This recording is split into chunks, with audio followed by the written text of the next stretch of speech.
Pilipinas at buong mundo. Tay, kapuso, pahiram po ng 20 minutes ng inyong hapon. Ako po si Boy, and welcome to Fast Talk with Boy Abunda.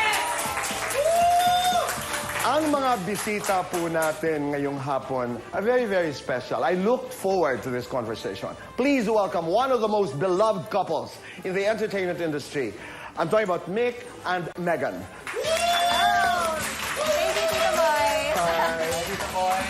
Of course, I was talking about Miguel Daez and Megan Yang. Hi, how are you? Welcome to the program. We're good. Thank you for having us. I'm happy to be here. I'm excited. I was excited to talk to the both of you. Dahil, totoo yun, when I said one of the most beloved or beloved in this industry, nobody would disagree.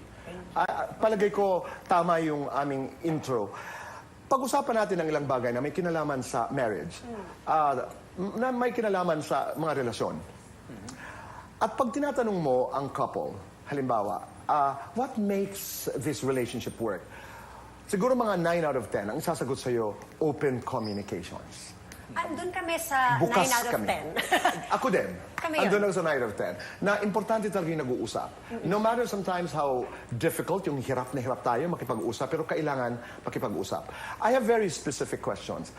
Mick, ikaw, you're very confrontational. You tackle things head-on. Yes, yes. You're the opposite. Yes, complete opposite. How do you live with that? I think there's something to learn from both personalities. And I think kami ni Megan, very open kami sa isa't isa. So I wouldn't, maybe confrontational is a very harsh word, but I'm very direct. And then si Megan, si Bones, mas parang ayoko muna pag-usapan to. But over time, the 13 years that we've been together, lahat ng mga issues namin, we would take it both in our own ways. And when we find that solution, we look back and say, okay, what did we learn from that? Like, what can you get from what I did? And what can I get from what you did? So para sa akin, our relationship has been a growth process. So may mga pagkakataon na diretsa. May mga pagkakataon na nag-aantay ka rin. Oo, kasi syempre inaantay ko rin. Bigayan yun. Inaantay niya ako na maging upfront din sa kanya. Okay. Kasi yung personality ko, para akong pagong na parang feeling ko dapat magtagong muna ako dito sa shell ko. Kasi hindi ako sigurado kung yung sasabihin ko, makaka-apekto ba to lalo sa argument namin dalawa. So parang yun yung push and pull namin.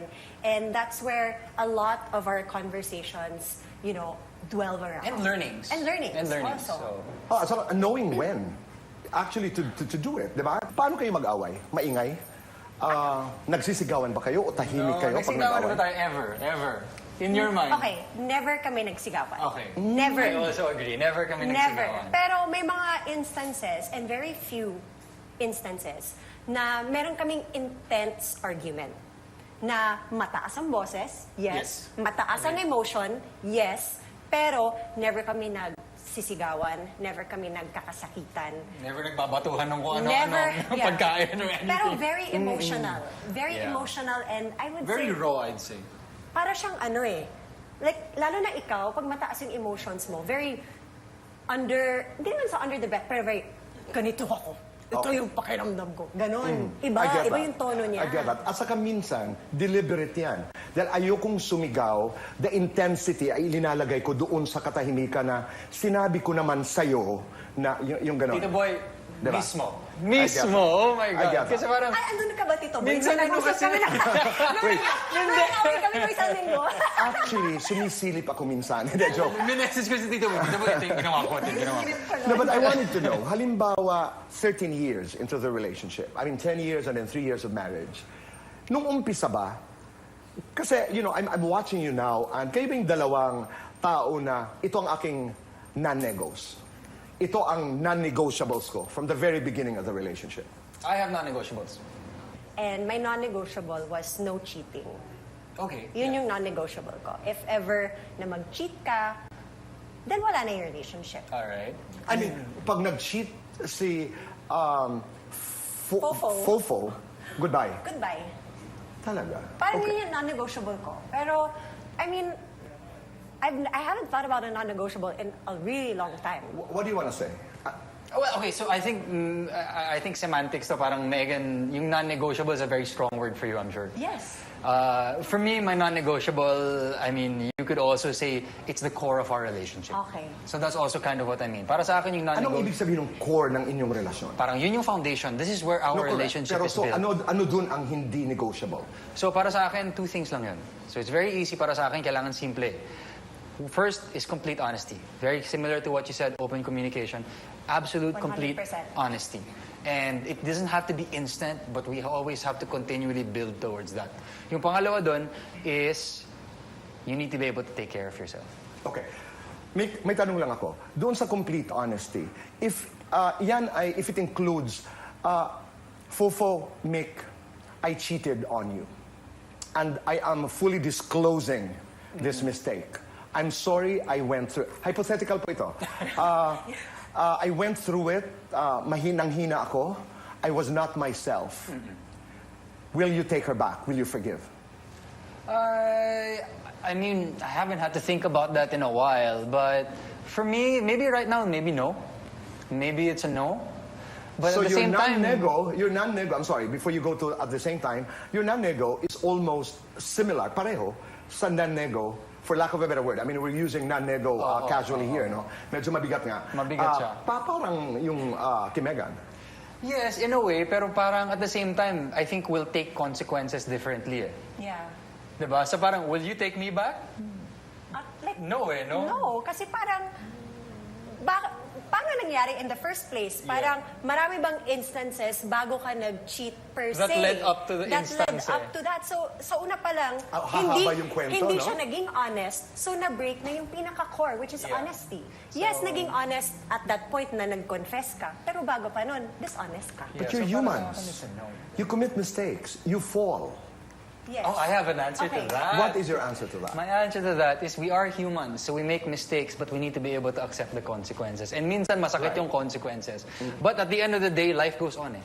So para sa akin, sometimes there are consequences sa sobrang sakit dala mo habang buhay. Diba? Nangyayari yun. So para sa akin, I'm ready if I make a mistake and there's a consequence that I have to bear for the rest of my life, then so be it. Yeah. But life has to go on. And para kay Megan, I assume that you also feel the same way because we've talked about this actually. Oh my I totally honor that. Yung mga hilig. Like, I know, crazy about K-pop. Yes. In the beginning, you were. Paano yun? Paanong nangyari yun? In the beginning, I wasn't, Kasi but ako, look at I- my hair now. I know!